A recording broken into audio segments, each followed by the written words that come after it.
తిరుమలలో ఈరోజు అద్భుత దృశ్యం ఆవిష్కరించుకునింది. ప్రతి ఏటా మాఘశుద్ధ సప్తమి రోజు ఈ ఉత్సవాన్ని తిరుమలలో అత్యంత వైభవంగా నిర్వహిస్తారు. ఒకే రోజు శ్రీవారు వివిధ వాహనాలపై స్వామివారు భక్తులకి దర్శనమిస్తాడు. ఈ రథసప్తమి పర్వదినాన్ని తిరుమలలో క్రీస్తు శకం 1564 నుండి జరుగుతున్నట్లుగా శాసనాధారాల్లో ఉన్నాయి. సూర్యోదయం నుండి చంద్రోదయం వరకు వివిధ వాహనాలపై స్వామివారు భక్తులకి దర్శనమిస్తారు. అయితే ఈరోజు ఉదయం 5:30 ప్రారంభమైన సూర్యప్రభ వాహనం 8 గంటల వరకు 4 మాడ వీధుల్లో భక్తులకు దర్శనమిచ్చింది. అయితే ఈరోజు శ్రీవారి వాహనం ఊరేగుతుండగా ఒకసారి సూర్యకిరణాలు అంటే మొదటి సూర్యకిరణాలు ఒక్కసారిగా శ్రీవారి పాదాలపై, అదేవిధంగా శ్రీవారి లలాపటకంపై అంటే వాహనం పైన ఉన్న ఈ ఏదైతే చక్రం ఉంటదో ఆ చక్రం పైన ఉన్న లలాట పటకాలపై ఈ అద్భుత దృశ్యాలు ఒక్కసారిగా చోటు చేసుకునింది. అత్యంత ప్రధానమైన రథసప్తమి సేవలో సూర్యప్రభ వాహనం సర్వలోకాలకు చైతన్యాన్ని కలిగిస్తే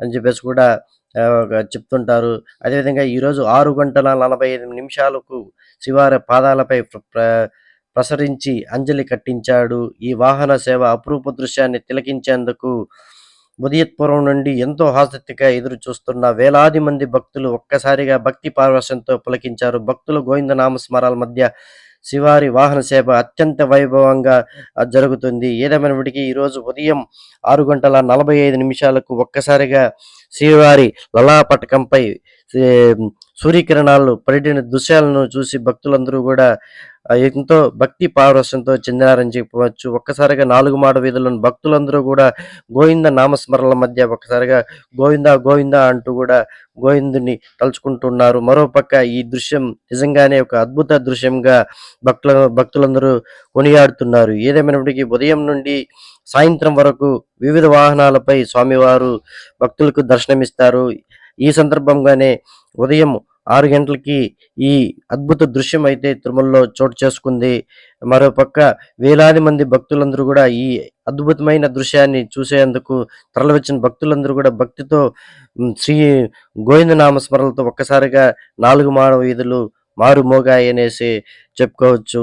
అయితే ఈరోజు సాయంత్రం 7 గంటలకు చక్రస్నానంతో ఈ రథసప్తమి వేడుకలు కూడా ముగినున్నాయి. మనం విజువల్స్ లో చూస్తున్న దృశ్యాలు కూడా చూడచ్చు. అవి లలాపటకం అంటే సూర్య భగవాన్ వెనకాల ఉన్న ఆ లలాపటకం మీద తొలి సూర్యకిరణాలు పడడంతో ఒక్కసారిగా ఆ దృశ్యాన్ని చూసిన భక్తులందరూ కూడా భక్తి పారవశ్యంతో గోవింద అంటూ కూడా వాళ్ళు భక్తి పారవశ్యం చెందారని చెప్పుకోవచ్చు. ఈ దృశ్యం నిజంగానే భక్తులకి ఎంతగానో కనువిందు చేసిందని చెప్పుకోవచ్చు. ఇంకా ఈ 6 వాహనాలపై స్వామివారు సాయంత్రం వరకు దర్శనమిస్తారు.